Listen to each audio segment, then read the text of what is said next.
And now it's my pleasure to tell you a little bit about Dwayne Johnson, whom you might know. His journey to movie stardom is worthy of its own Hollywood screenplay. His fans know and love him as The Rock, one of the biggest stars of our time. And over the past 25 years, he has expanded his life's work beyond the wrestling ring to the big screen, starring in box office hits such as The Scorpion King, the Fast and the Furious franchise, the Jumanji series, the Moana films, which mean a lot to me, my family, and billions of others around the world. And later tonight, we will present the North American premiere of The Smashing Machine here at the festival, which Johnson produced via his company, 7 Bucks Productions, in collaboration with writer-director Benny Safdie and A24.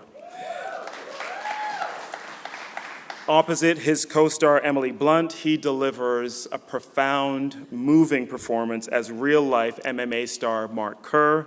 We can't wait for all of you to see the film, and we're so honored that Dwayne is with us this afternoon. Please join me in welcoming one of the most singular film actors and producers of all time, Dwayne Johnson.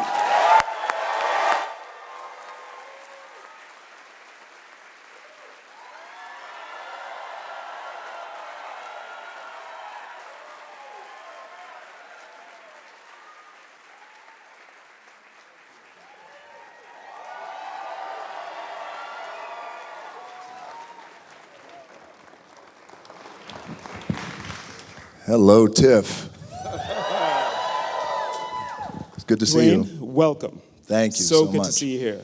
I just read the news coming over here about a new collaboration that you have with Benny Safdie, director of The Smashing Machine, something called Lizard Music. Tell us about that. Yes, very excited about that. The announcement just broke, so it's out there now.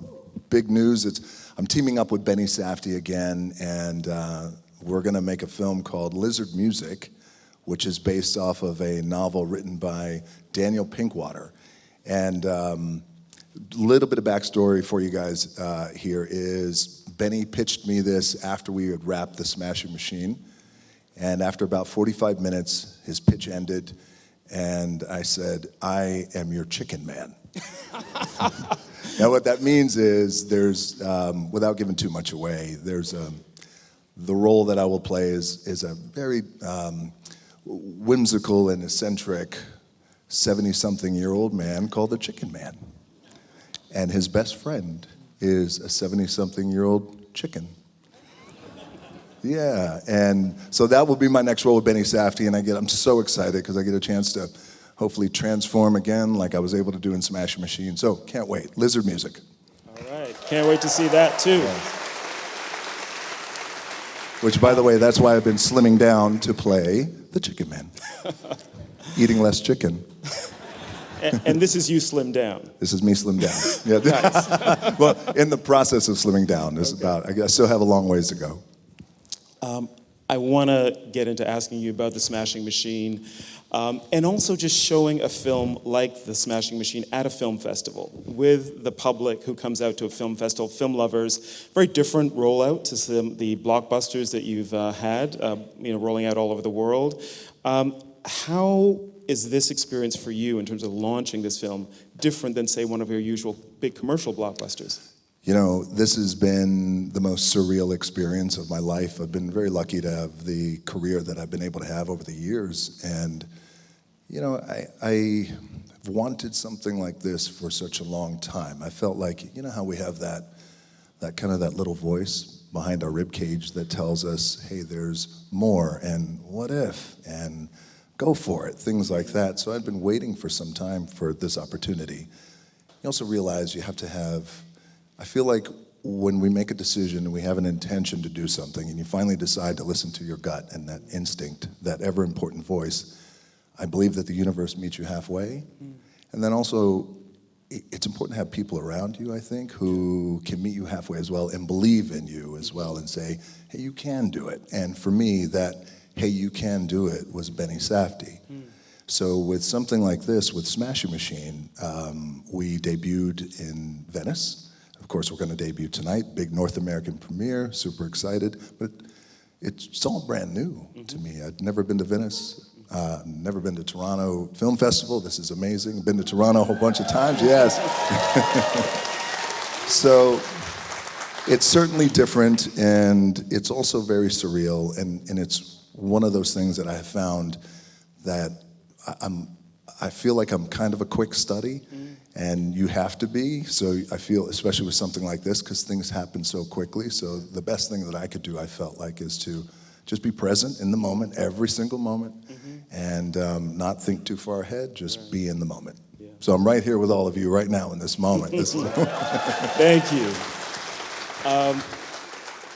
And you have a Toronto connection, right? Your father, Rocky Johnson, was from Amherst, Nova Scotia, but he moved to Toronto when he was 16 years old. So I'm curious, when you cross the border into Canada, are there any reflections or just kind of memories that come back or stories from your father? Oh yeah, I feel like, my dad was a very proud Canadian, and he was and very, very proud of where he came from, and also he was also very embracing of his trauma as a kid. He did move, I think, to Toronto when he was around 15, 16 years old. He was also homeless by the time he was 13. Oh, I didn't know that. Yeah, but it also, he embraced that, and I think instead, for him and for my dad to go through that, sometimes when people go through that kind of trauma, sometimes it becomes their excuse to be a certain way. Yeah. And they have every right to be that way because they went through what they went through. So in the case of my dad, he used his hard times as a reason to overcome. And my dad went on, as a few of you may know, he became the first black WWE Tag Team Champions back in the early 80s. He was awesome. Yeah, I was very proud of him. So every time I come back to Canada, across the border, but especially in Toronto, where I have a lot of family here too as well, so I always immediately think about my dad. He's not here. He passed away suddenly in 2020. So now every time I come back, I get off the plane, and again, I talk about how surreal everything is. I think about my dad, think about our complicated relationship that we had, but also I think, wow, it's really cool that life can come full circle, that he was here and he had that kind of life, and now years later, I can come back and have this kind of life, and really lucky. I'm grateful. Yeah. You come from a wrestling lineage on both your dad's and your mom's side, and you grew up in a family of athletes and performers. And you became a consummate performer yourself. And I wonder, when you think back, is there anything that you learned from your wrestling lineage and your wrestling family about performance that you still carry with you now? That's a great question. I think probably the main anchor that I was able to take from wrestling, growing up in a wrestling family, and then transitioning into Hollywood, and then seeing what I can apply, what I learned, it feels like one of the anchors that I applied to Hollywood was just do your best, and it sounds so simple, but it's true. Do your best to send the people home happy. And how important that is, because in the wild, crazy world of pro wrestling, where it's performative, but it's the craziness, I think, that makes wrestling exciting for a lot of people, but also ultimately you want to send them home happy. And that helped me when I made the transition into Hollywood, because it really allowed me to stay connected to the audience and remember that they're the ones who get you to where you want to go. They buy the tickets, they spend the money, and they will cheer you, they will not cheer you, and they support you, and it's because of them that we all, whether you're here as an actor or an athlete or an entertainer or whatever, it's always about the audience. Yeah. Along the way, as you were learning those lessons about sending the audience home happy, were there moments when you could see, I could take this choice or that choice, but this choice is the one that the audience is really going to respond to, or this is what they came to see me do? Did you have those kinds of lessons? In Hollywood? Before yes. that, in wrestling, and then what you transferred to Hollywood, I'm curious. When I first started my career in wrestling, it didn't go exactly as I had planned. And there's a few of you who know. The Rocky Maivia days, that's right. So for those of you who don't know, I started my career as Rocky Maivia, and when I started wrestling, Vince McMahon would tell me all the time, you can't smile enough. I want to see you smile. Every time you go out, you have to smile. On your way back, I want to see you smiling. And it struck me as odd back then, and I said, wow, it just doesn't feel right, because you're trying to wrestle and win the match, but yet I'm smiling. And he said, he goes, yeah, but I just want to make sure that people know that you're grateful if you're smiling. And I went, right, got it. And you absorb it and you do it. Now I realize there's other ways that I can be grateful. But I understood that. And back then, though, fans didn't like that because it really wasn't authentic. It wasn't real, it wasn't truthful coming from here. I would be walking out, and you would hear, you suck, and I would smile, hey, thanks. Appreciate it, good, yeah, me, right? Yes. Yeah, definitely not authentic. It's not authentic. So authenticity and truth is something that I learned over time in wrestling. And the application to that in Hollywood was, while I didn't grow up in a Hollywood system, my parents weren't actors, I certainly didn't go to a performing arts school, what I did bring was a truth. Tried to, at least.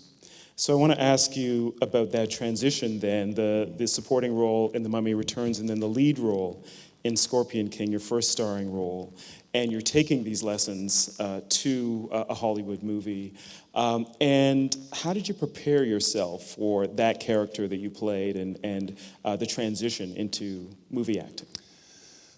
Well, at that time, I felt like, okay, I'm 28, 29 years old. This is my first big role. It was the Scorpion King attached to the franchise, led by Brendan Fraser. I mean, that was huge back then. And so I felt the best thing that I could do was to try to be a sponge and know the business as best I can, know Hollywood, know filmmaking, writing, editing, casting, whatever it is I could do. So I would spend time with everybody as much as I could just to absorb what the process is. Because I knew I was jumping in head first. It was like a baptism by fire. Well, this is your first film. Here's your starring role. It's a Scorpion King. Don't ruin it. And so I tried to do everything that I possibly could, and I worked together with a couple of great acting coaches, Larry Moss at that time, Howard Fine as well. And I remember back then when I would go through all the exercises that we would go through, for example, with Larry Moss, and it was just always a one-on-one, and it was right when I first started, and I didn't know anything about acting. I just knew that I was hungry and I wanted to try, and I was going to give it my all. I remember being on a stage like this, a little smaller, intimate in his acting studio, and it was just Larry sitting there, and it was just me on top on the stage, and we would go over what we were going over in scenes and other scenes from films, and we'd workshop things. And I remember him reaching a point where he's like, okay, I'm going to really test you here, and I want to see where you go. You're going to tap into whatever it is you want to tap into, whatever you feel like you need to. But it was one of those like heavy emotional scenes. I had not done that before. And I went for it. I went for it. And when I went for it, I did it. And you know what? It felt cathartic and it felt great because I was an only child. I still am an only child. And back then I was an only child.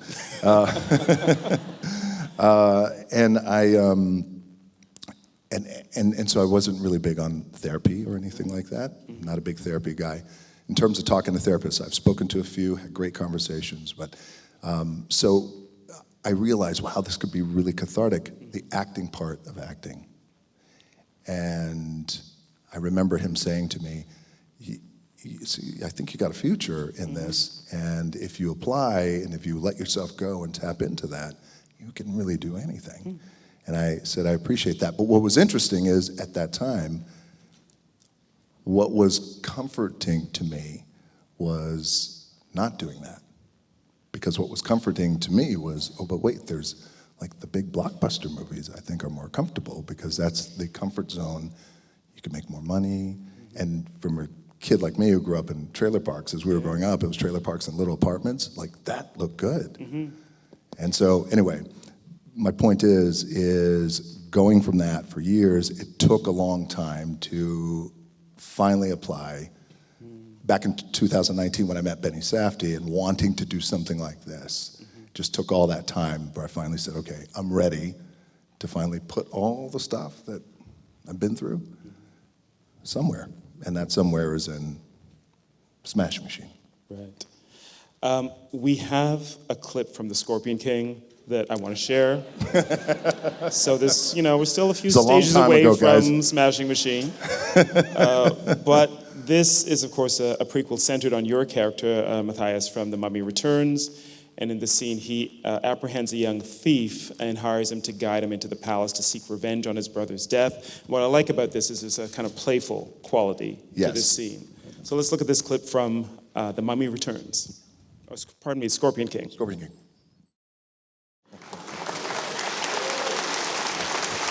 Man. What do you remember when you see that? I remember a kid who was trying, and I was trying, and I was just jumping off a cliff. Essentially, that was my first role ever, other than The Mummy Returns, which was a very small part that I played. But that was it. That was the thing that really launched my career. And I remember being super nervous at that time and realizing, even back then, I think I was 29. It was a long time ago. But even back then, I wanted to, let me control the controllables and what I can control. I can control my effort and my desire to understand the business and everything. So that reminds me, like those days driving to work, of driving, like wondering what's happening, but you had to trust people around me, and on top of that, I had a great time, and that's a thing too as well. Like I fell in love with acting. I'll tell you guys a story. Like, you know how you hear, oh, he or she caught the acting bug. So I always thought, well, that sounds funny and weird. I don't know how true that is. And then when I finally had my first role in the Sahara Desert, working with Stephen Sommers, who was directing The Mummy Returns at that time, and I had never been on camera, I had never acted. It was my very first time, other than what we were doing in wrestling. But this is a big film, big franchise. Right before he yells action, I'm super sick over there. I caught a bug. I have a 104 fever. I'm freezing. It's 110 degrees there, but I have blankets covering me. Okay, you ready? I take my blankets off because I'm freezing. I'm super sick. He yells action. I do the scene. He yells cut. Cam, people, on that cut, I was bit. Really? And I fell in love with acting. And I'll never forget it. And it's been that way ever since.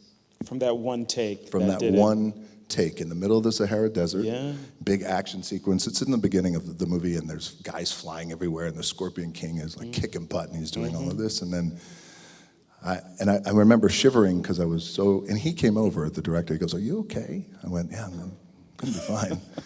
I think I'm going to be fine. And from action to cut, I fell in love. I was bit. And that's very real. That's amazing. Yeah. To be able to trace it back to that moment. Right to that moment, right. Scorpion King was a huge success, and after that you starred in many other box office successes as well in many different genres. But in 2012 you founded your own company, $7, and I'm curious, why did you decide that you needed to become a producer as well? And where did the inspiration for $7 come from? I think it's a pretty good story there, is in terms of becoming a producer, I felt like, oh, well, maybe I could open up my own production company. I opened it up with Danny Garcia. She's still a co-founder of $7, and we were thinking then, we love movies. And that was the whole idea of it. We love movies, and if you love movies, you want to be a part of movies and film and creating art and entertainment and be a part of it in any way you can. So that's why we opened the company of $7. The name of $7 is, for those of you who don't know, before I was an actor, I was suplexing 300-pound men. Before that, or I was getting my ass kicked actually, but and I played in the CFL. Yeah, that's right. Somebody said that. Yes. Yep. For the Calgary Stampeders. Yes. As a matter of fact, my head coach was Wally Buono. Do you guys know Wally Buono? Yes. He was like an early mentor. I have a story to tell you guys. I'll tell you in a second. Actually, it kind of flows into this now. So, Wally Buono, who I believe is with Vancouver now. He might be with the Lions, I think, or he might be retired. Either way, he was our head coach, and known and beloved, as you guys know, in the CFL, all throughout Canada and throughout the sports world. I went up and I played for the Calgary Stampeders, and I didn't make the team, but I made the practice squad. And I think I was making maybe $250, $300 Canadian. And I had to send that home. Ouch. I had to send that home to my wife at that time, so I wasn't making a lot of money, but I was still doing what I loved to do, what I thought that was my path. I get cut from the team, and Wally Buono calls me in his office. He says, "Hey, you were great. Great knowing you.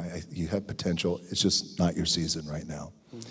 And for a guy like me, my goal was, I always thought I was going to be an NFL player. I was going to take care of my parents, buy them their first home. You know, you have those dreams as an athlete.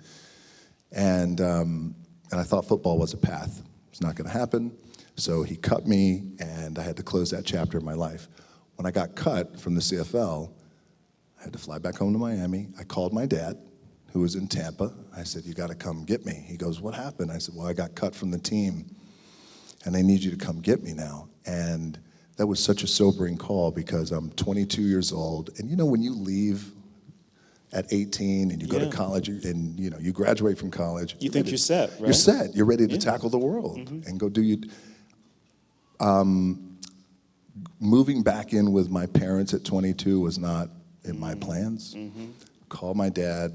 He drove all the way down from Tampa to Miami to get me. I get in the truck. We're driving back up to Tampa. I think to myself, let me see how much money I have. And I pulled out my wallet, and I had a $5 bill, a 1, and some change.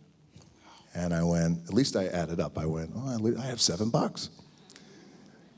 And so I never forgot that time, and I never forgot that moment, and it left an indelible mark, this idea of, man, $7, where do I go from here? I got 22, I got to move back in with my parents, and I got $7. So that's where the name $7 comes from. Right. Incredible.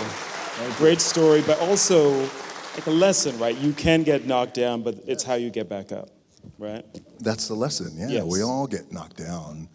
I mean, that's life. Everyone goes through that. But I read a quote yesterday, and it was, oh no, I'm so sorry. It was a buddy of mine who texted me.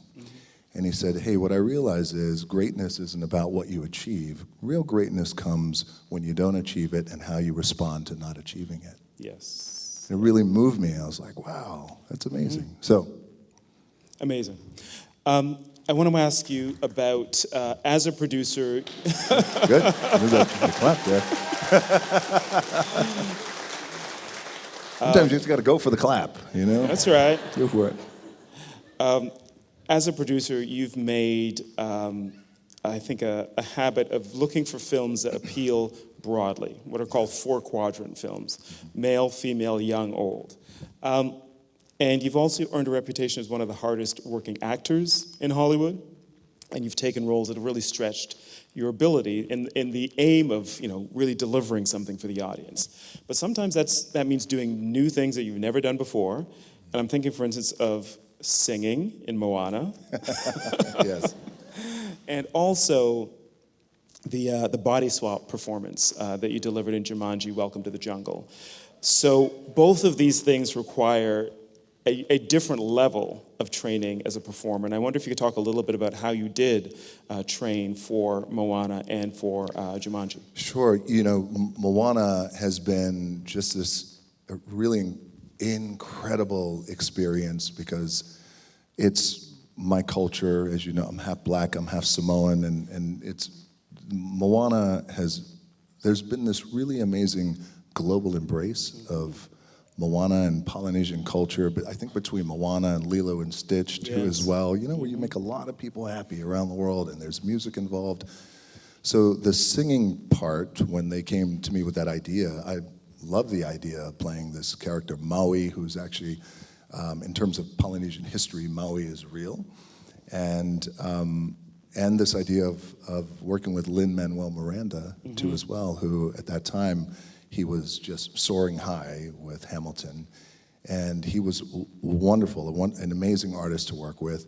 He wrote the song, I started to sing it, and I said early, I told Disney as well as Lin and everyone involved, I said, I have a tendency to sing in keys that don't exist. So it may sound good to you, to the ear, but I don't know if they actually exist. So, but I got away with it, and Maui has, I've had the greatest time playing that character of Maui. And also what you realize is when you do make the bigger movies and the 4 quadrant movies, as we call it, then every once in a while, I think, a movie will really hit. Not box office. It's always great if that happens, box office, but something that really like pierces families. Yeah. And what I've found with both those you brought up in Jumanji movies, as well as, but especially in Moana because there's music involved. Yeah. And there's not a place I'd go around the world where I don't have families come to me and say, "Oh my God, I'm so sick of hearing your song, but I hear it every day. My kids play it every day, and my kid learned how to read by being you." I mean, there's so many stories like that are really just amazing, and that's the cool part. One of the many cool parts I think about doing what we do is every once in a while you get a movie like that can really pierce families. It just hits, and people will watch it over and over multiple generations. I bet there are people in this house right now who could sing "You're Welcome" from Moana. What can I say except you're welcome? Yeah, they got it. Nice.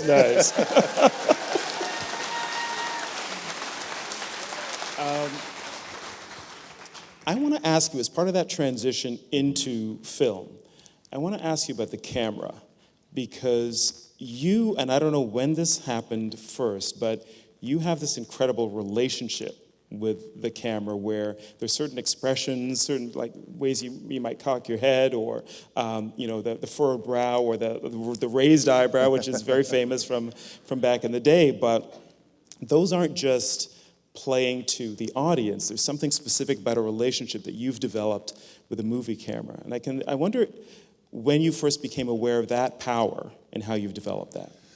That's a great question, and it's so specific, and my very specific answer is I became aware of that when I understood the power of listening and how important listening is. And I've always felt like, I think I'm a pretty decent listener, but then once I understood, no, when you're talking to people and when you listen to people, there's such power in listening. And it was in that I started to develop these little, maybe idiosyncratic movements and things like that just began to happen, where sometimes when I listen to people and I'm really into it, sometimes I look a little intense, and I catch myself, because this person's gonna think I'm gonna kill them. Let me back off on that, but I'm really listening to you. It happened when I realized the power of listening and how important that was. And then, of course, you start to become engaged and have a relationship with the camera, as you said, and also when you have the right director who is able to really pull performance out of you, especially if you're trying to do as little as possible. I don't mean that in a lazy way. I just mean that in a being really secure and anchored in your moment in the scene. There's some actors in the history of the movies who've become known for their signature kind of looks or moves or expressions. John Wayne and Humphrey Bogart used to do that with his lip and his thumb all the time. And I wonder if once you have developed a certain way of being, especially in close-up, if filmmakers kind of want you to do more of that or want you to always have that in it, and do you have to kind of calibrate how often you do that? You do, because you also, I think it's probably, you have to be, you would have the tendency to go for it in a lot of these scenes and continue to go for it, and you also got to be careful because you don't want to do it every scene or every other scene. So I do try to calibrate it, and I'll talk with the director and also make sure that, I think it's a fine line, because it all depends on the material. Sometimes with the material, you got to be careful with how stoic you're going to look with some of the material. Yes, because right. I can see it right now. Right? So Yes, you know, yeah. if the material doesn't match this, then you can come across as like being maybe it's a little cheesy, or maybe, well, I don't know if it fits, or a little too broad. So I usually like to wait and see, and I think the material will always dictate and inform whatever the action is. You mentioned your Samoan culture, part of your bicultural mix, and you have been able to make that much more visible to a lot of people around the world, and I think that's been really important, I'm sure, for Samoans generally, wherever they might be. What has it meant to you to share that Polynesian culture on such a large stage? Well, it means everything to not only share my Polynesian culture, but also have the opportunity to always speak about what I am. And this is what I am, and this is who I am. And I think with Polynesian culture, it's come such a long way in such a short period of time. And there's a beauty about Polynesian culture, and you feel that. It's almost like when you go back to Hawaii, for those of you who've gone to Hawaii before, or anywhere in the Polynesian Islands, but we'll use Hawaii as an example. When you guys, a few of you guys been to Hawaii? Yeah, okay. So, when you get off the plane, that thing hits you, and the thing that hits you is the thing that we're proud of, which is that aloha spirit. Like you almost feel like your body just released. Yeah, I felt that. Right? Yes. So that's the thing that you feel, that I always feel, that we feel, and that's one of the beauties about the Polynesian Islands, beauty about going back to Hawaii, where I did a lot of my raising when I was a kid in Hawaii. But we're proud of that, proud of the aloha spirit, proud of the mana that we say. It's a word I like to use a lot. Mana is like, you can feel the mana in the room right now, right? Like it feels good. Like that, yeah, and it's really, that's mana. And so for me, it's an honor to carry my cultures with me wherever I go around the world. I'm very proud of that feeling, though, that it creates when you go. Yeah. And that's the feeling I think that people take with them. And when you guys, then when you leave Hawaii, you're bummed to leave, I think, but you also go back home probably a little lighter, maybe a little more embracing of things around you, Carry that for as long as you can. For as long as you can. Until you can go back. Then we go back to being judgy and be like, don't do that. Do this. We've got a couple of clips now I want to show back to back. First one's from Moana, with you as Maui. And then we've got a scene between you and Kevin Hart, one of your regular collaborators. Yes. In Jumanji, Welcome to the Jungle. And in that clip, the two friends are reconciling over pep talk and digging deeper into the film's core message about living life to the fullest. Let's look at those two clips. Yep. Love it. All right. Thank you. Let me just ask, you and Kevin have worked together multiple times now. Why do you think the two of you are so great together? Trust, number one. And number two, when Kevin and I first started connecting, I know this sounds weird, but he was already famous. Few folks knew who I was when we connected. A lot more than a few, but okay. Right. So, and I know it may sound weird, but we didn't need anything from each other. And then not only did we not need anything from each other, but just sometimes this chemical thing happens.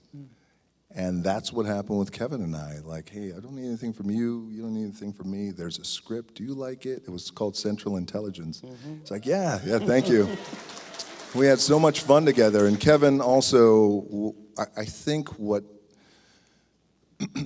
attracted Kevin and I together is that he's a good guy. He's really just a good dude and a good human being, and that matters. And I think, life, whether you're in Hollywood or not, life is crazy and it moves so fast, and there's a lot of noise sometimes, and a lot of negativity can happen. But for me, in this whirlwind of life that kind of just doesn't slow down, for any of us, it doesn't slow down. But Kevin was just a good guy, and I really wanted to work with him, and it just so happened we had great chemistry, and also, he's super short, I'm tall, this thing happened, physically we look different, and then also, really just trust. And when you have somebody who you trust, I think whether it's 2 actors or 2 teachers or 2 athletes or 2 whatever, if you have somebody who you could trust, I feel like there's nothing you can't do, you know? So that's me and Kevin. We want to see more from the 2 of you. Me and my son, we're coming up, yes, yes. Oh, as a matter of fact, you guys are like this. We are going to start shooting Jumanji 3 in November. That's great. Yes. It's great to hear. Thank you. Excited about that. So you've seen the chairs. We've got a little surprise. And we have just a few hours now before the Smashing Machine makes its North American premiere here in Toronto. We're excited about that. So we want to welcome to the stage from the Smashing Machine, Dwayne's co-star Emily Blunt, and the film's director, writer, and editor, Benny Safdie.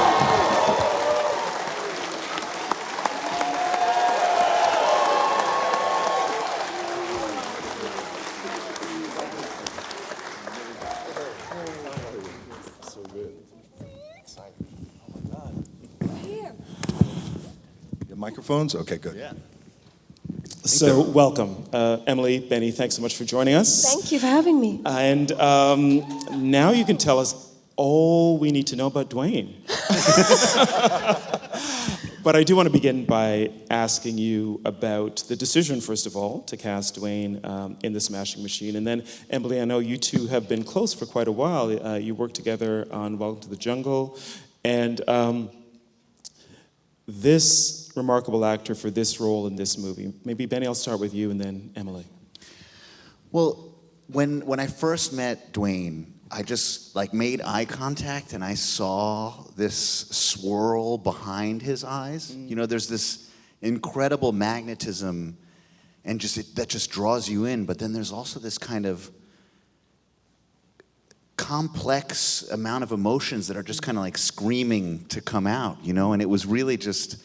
And the fact that he wanted to make this movie and tell this story just told me everything about who he is. Mm-hmm. And I fell in love with the character also. Mark Kerr he's an incredible guy. He's complicated, vulnerable. And I was just like, we have to go on that journey together. You know, we just got to it was really, it was like an unspoken connection there. It was awesome. And Emily, can you tell us about just the relationship that the two of you developed on the first film you made together and how that continued to bring him into this project with you? Sure. Well, we worked together on Jungle Cruise, which was a slightly different vibe to Smashing Machine, but but nonetheless, we just became very fast friends, like an immediate secret language, which I think you feel with certain people that you work with, and you're very lucky when you take them away from the movie and past the movie. And I just remember us shooting in Hawaii, and it was our first week of working together, and it was raining, as it often did in Hawaii, and we sat under this umbrella. Do you remember that? And we just talked and shared our souls, and I just was really taken by I guess how different he was from what I had imagined. Yes, yeah. You know? What had you imagined? I said to him very early on, I realized that The Rock is the performance of a lifetime. Because I'm telling you, and it was when I first was like, you are an incredible character actor, because he was so gentle and quite interior and sort of contemplative and kind, just easy, so lovely to be around, funny, quick, all these qualities that, not that I'd shortchanged you completely, DJ, but I had maybe assumed that that he was closer to a bigger persona, you know.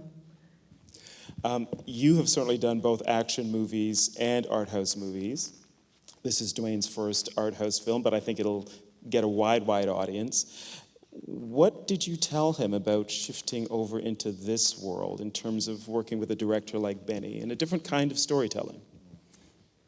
I don't know how to answer it. I mean, we had endless talks about it from, because I think when you're approaching a movie like this, there is I feel this every time I start a movie, especially a character that's going to require all of you and that's going to require sort of full weather system of what you're hopefully able to do. But it's a bit of a leap into the unknown every time. So I guess more than anything, I tried to reassure you that it's good to be scared, to be very scared, actually, to be almost terrified. And I think your body then prepares to do something great, hopefully.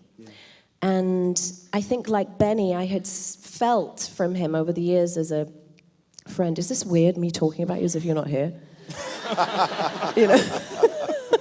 I felt from him. But it's true. I keep fluctuating between him and you because it's weird. But I had felt from him this very deep well of experience from his childhood to how he looks at the world, how he walks through life. It's all just very unique and very full. And I felt like because he's so curious about the world, there was just this ability to tap into all of that and maybe have a place to put it in a role like this, you know, which could be so expansive emotionally for you, him.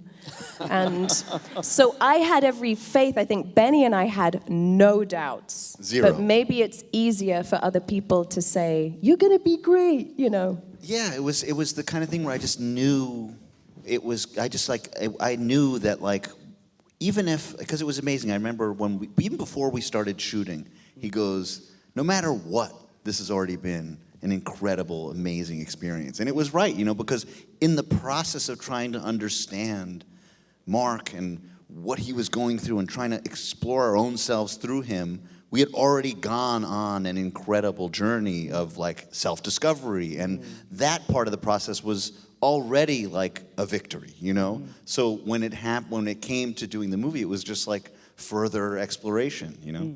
But I will say as well, the environment that Benny creates on set, the freedom, the guardrails come off. It's like, it's such a kind of spontaneous environment to work in. Like, you don't overshoot. We barely saw a camera. So it was quite an effortless thing, you know, on the day, because you were held in this very transporting place. And I feel like when we were yelling at each other in the kitchen, we really were. I mean, there were no cameras. I didn't see a camera. You know, it was like, it was unnerving. And the environment in many ways does a lot of work for you too.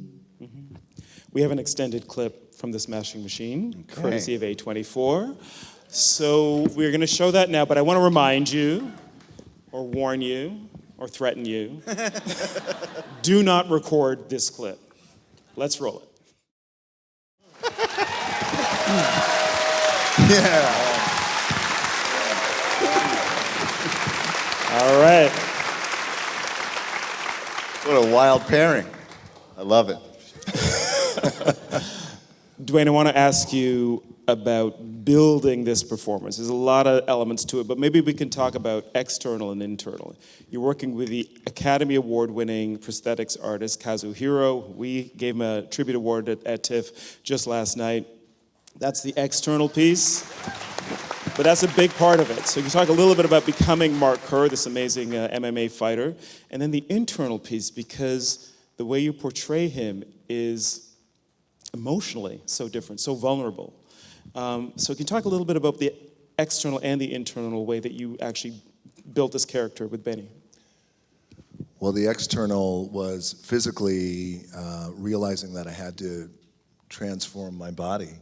And when I spoke to Benny very early, we had both identified that Mark Kerr's body, when you go back and you Google him and you see him, he really had this, and it's not hyperbole, he had this really rare air, unicorn, athletic build of a man who was so dominant as a wrestler, and with all these fast twitch muscle fibers, that, and on top of that being a heavyweight, and on top of that being, at that time, was the greatest fighter on the planet. So his build was just, it's something that you just don't see. It's like this combination of a sprinter and a wrestler and just this incredible athlete. So Benny early said, you know, I don't know if you've ever been told this before, but I think you're going to need to gain weight. I think I said, I think you need, I was like, how do I say this? Puffier, like bigger. It was instantly, I totally get what you mean, and give me this amount of time. I said, you need to give me some months, which we had and we prepared for. So that was physically, and then, of course, Kazuhiro, just an incredible prosthetics makeup artist who created the prosthetics, which I sat in a chair for about 3 or 4 hours every day. As we talked about backstage, it's 3 or 4 hours every day with the master who created the prosthetics, 3 or 4 hours every day to be subtle. Yeah. And the makeup and the prosthetics were really subtle. And then there was the voice transformation, because Mark Kerr, he's this walking contradiction of, and for those of you who attend tonight, or you see it online, he'll come tonight and you'll see him. He's still a beast of a man. Beautiful human being, but he's so soft-spoken. And he's so kind and gentle and tender. And I worked with Liz Himmelstein, who was Emily's voice coach on Oppenheimer and a few others. Emily connected me with Liz. And it's fascinating because I had not gone through that process before of modulating and creating a different voice. And when you speak to Liz, she was amazing because she said something to me earlier on, and she goes, I'm going to say something to you, and if it registers to you, you can hold on to this as you build this character. She goes, you speak from the ground up, from here, up and out. I went, okay. And she goes, Mark speaks from here, very soft. So think about that as you're talking, like, Mark, have it be from here, very soft. So there was that transformation too. And then, of course, internally, that was the biggest challenge. And that was the biggest challenge for me, to go there, and I understood what going there meant. And in order, when you guys see the film, there was fighting in the ring, which I worked very hard, training camp, MMA training camp, put on 30 pounds of muscle, but it's also a different kind of muscle. When you have to play Mark Kerr, the kind of muscle I had to put on was a different quality of muscle. And I know that might sound weird, but it's like fast twitch, because you had to be able to move. That's the sprinter's muscle. Sprinter's muscle, yes. You had to be able to move in the ring and, you know, move with these guys. And so that was the physical part. But I think the internal part was the biggest challenge, because I knew where I and we had to go internally. And I want to take a moment to give Benny his flowers, because had it not been for Benny, yes.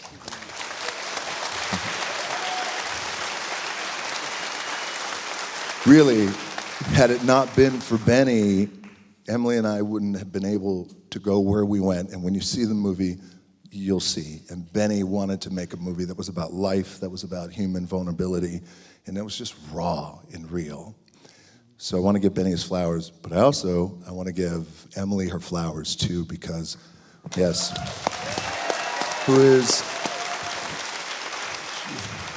is one of the greatest actors of our time, of all time, and also one of my best friends, but also checks in the mail.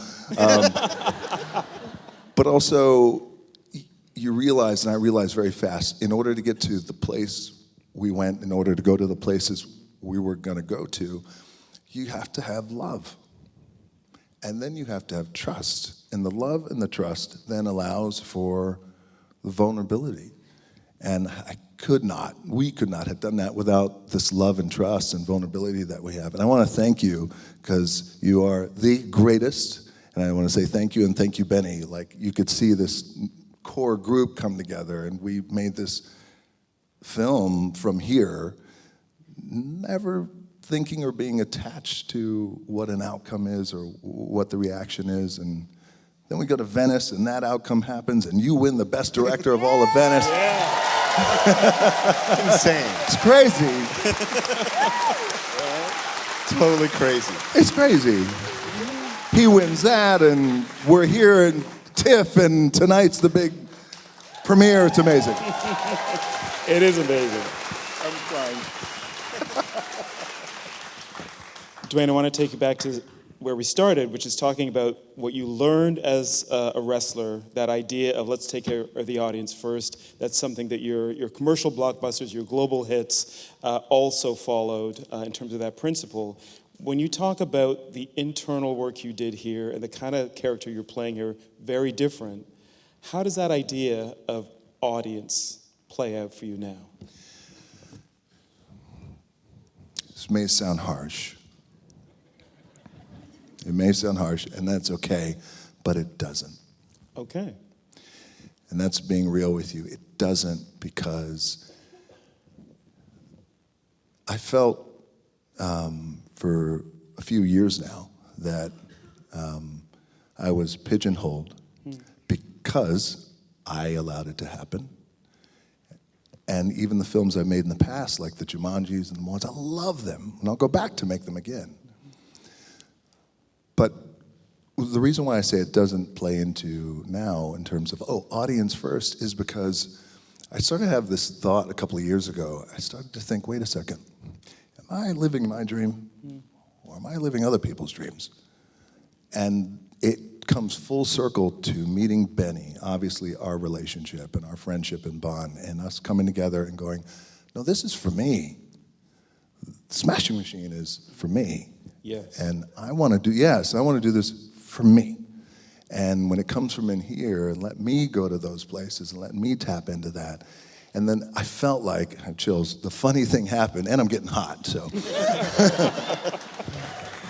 It usually means I'm going to cry next, so it's like, shit.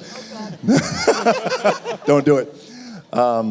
Is when it's for you, you realize that, this funny thing happens, I think, when I did it for Smashing Machine, when we've had those times in our life where you go, you know what? I take care of a lot of things, Okay, I take care of a lot of things and a lot of people, but I'm going to do this for me. And when you decide you're going to do something for you, that funny thing happens, that the world opens up. Yeah. And the universe meets you halfway. Yeah. And that's what this is.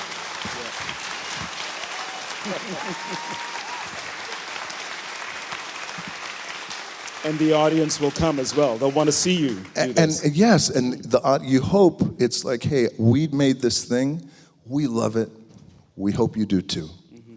And if you don't, it's okay. Maybe you'll like the next thing. Mm-hmm. But it's for me, and I understand that now. And it's been a very cathartic process, to have that kind of feeling. And I advocate that for people who are watching now, online or here, is if you feel that in here, do that thing for you, because you can never go wrong. Yeah, absolutely.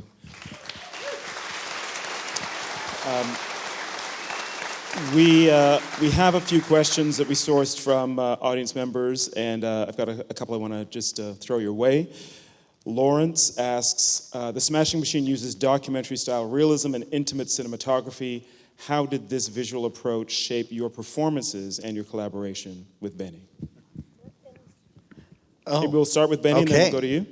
Yeah, I wanted to really put the audience in places where maybe they felt they shouldn't have been. And I also wanted to really root them in a perspective of this place and time. And so that using kind of the realism, I think, allows an audience to kind of just forget a little bit. And I think for the performances that we were trying to get together, I just wanted to make the whole process seem like it didn't happen. I wanted it to just disappear. And yes, everybody's working as hard as possible to make that happen. But if it can just be, it feels like it just happened once. That really is an electric thing. And I would always talk about, you would pull out these things from the air, and it was like this, that was it. That felt real. Okay. And it was it really felt like we were pulling it out and just capturing it. And those moments were what we were chasing, Mm-hmm. And Dwayne, what was that like? And Emily, you said that there were times you were acting together in scenes and you didn't necessarily know where the camera was. You were just in it. What was that like for both of you? No? Go. I mean, it's terribly freeing because you're not aware of anything technical around you. And I think if we're making a very human film and allowing these characters, flaws and all, to behave not always as we'd quite like them to, but that's humans. Yeah. I think to be able to work in an environment that was so spontaneous, that it kind of blurred the lines between reality and fiction all the time. It's what Benny's so singular at. But I think it then allowed us to really keep considering, don't make this a movie-fied relationship. Don't make this a moment you've seen before in movies or a character you've seen before. Like, keep searching for something very, very real. And that was we were on the hunt for that every day. And that was so invigorating. And I will say what helped in us being on the hunt of something real, and as Benny said, it's such a great thing to anchor in, if you think as actors, when you have a director who says, I really want everything to feel as if it only happened once. So the house that, when you guys see the movie that Mark and Dawn share, Benny had that built from scratch on the soundstage, running water, lighting.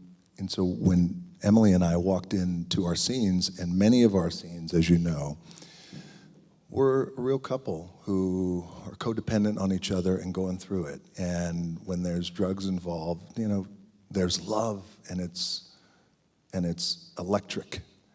And then there's fights that are hard and raw. And so when Emily and I walk on set, we don't see a camera because Benny built this house from scratch so he can hide the cameras.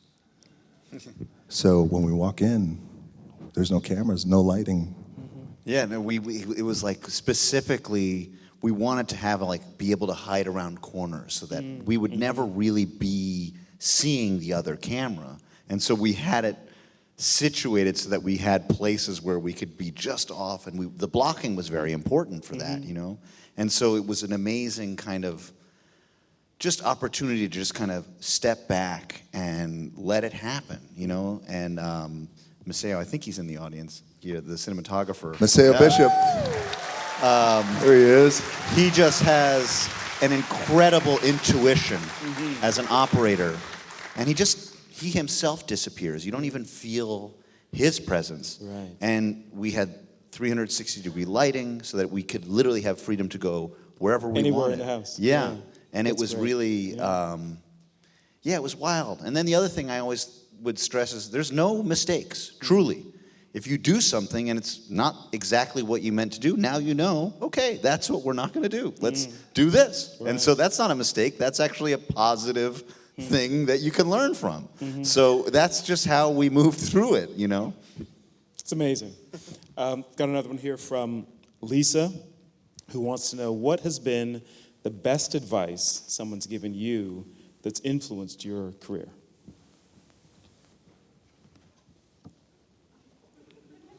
Could be somebody sitting beside you. Or anybody. What's that? Could be somebody sitting beside you who's giving you advice. Don't suck, is what she said. Don't embarrass me. Thank you, Lisa, for the question. Maybe let's all answer that. No, I'm not passing it up, but I'm curious to know what the best piece. Oh, I'll go first. I'm happy to. Okay.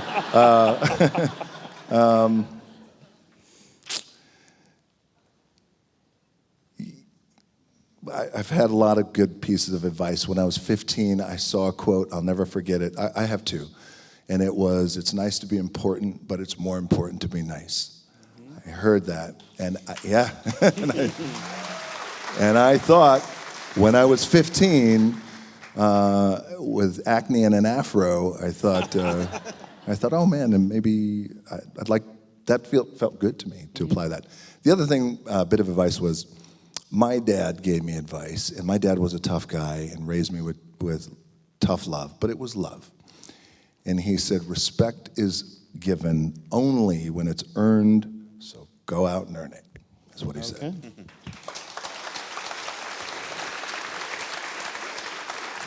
I've given Emily pearls of wisdom. Why don't you share with...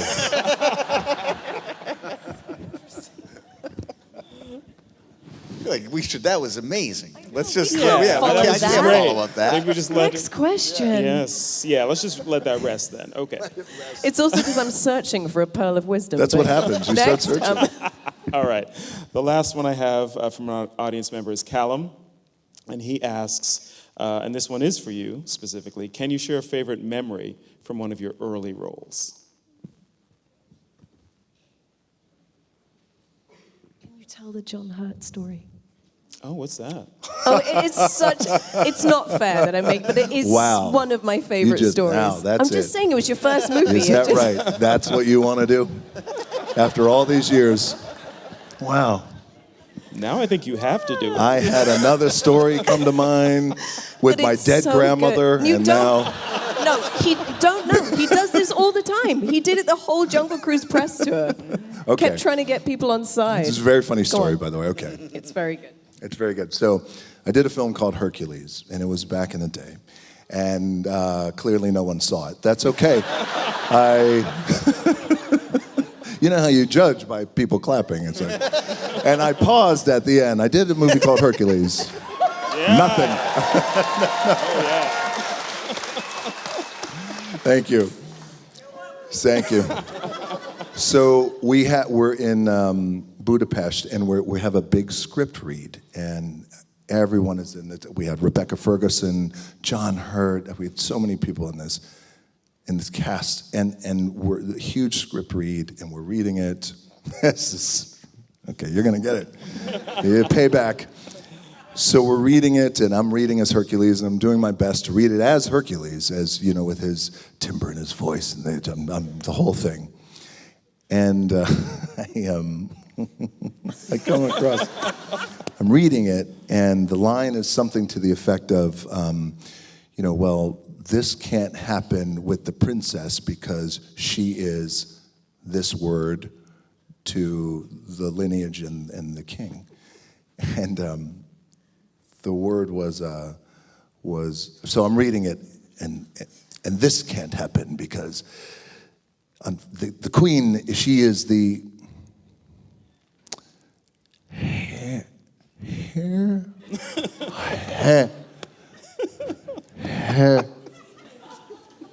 John Hurt, Oscar winner.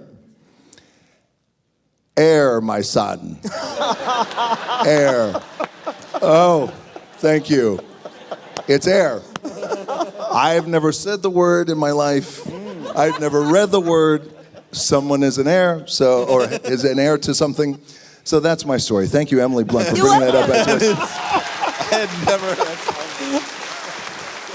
Air. Well done. Everything is a learning opportunity, right? Listen, we are out of time, but this is a great place God, to this end. was amazing. Yes. So I just want to ask all of you to join me in thanking Benny Safdie, Emily Blunt, and Dwayne Johnson. Thank you all for being here today. It's fantastic. Thank you, Toronto. Thank you so much. This is beautiful. And thank you to the festival. This is unbelievable.